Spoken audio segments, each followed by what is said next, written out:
จนสุดขอบฟ้าขอมอบความหวังดังดอกไม้ปลิสดสวายนาเป็นกำลังใจให้คุณเป็นกำลังใจให้เธอเป็นสิ่งเสนอให้มาดวงตะวันทอแสง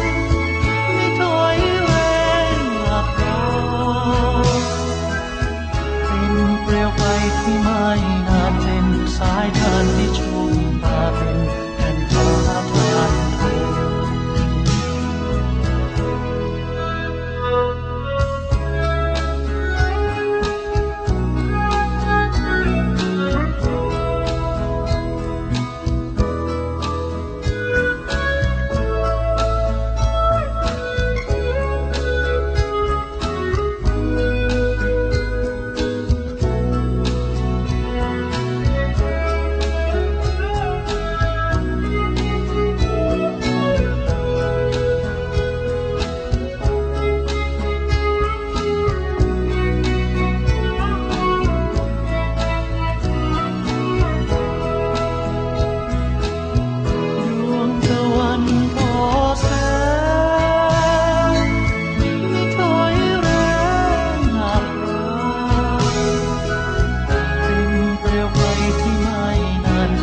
สายทานที่ชูตาเป็นแผ่นฟ้าทานโท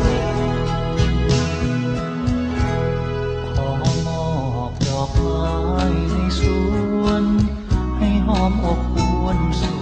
ชนจงสบสิ้นหวังให้สมตั้งใจที่ใครโน้มมนชีวิตสุดหยุดกระแสชนเป็นกำลังใจ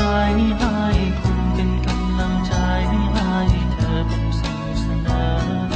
ให้คุณเป็นกำลังใจให้คุณเป็นกำลังใจให้เธอเป็นสิ่งเสนอให้คุณเป็นกำลังใจให้คุณเป็นกำลังใจให้เธอเป็นสิ่งเสนอให้คุณเป็นกำลังใจให้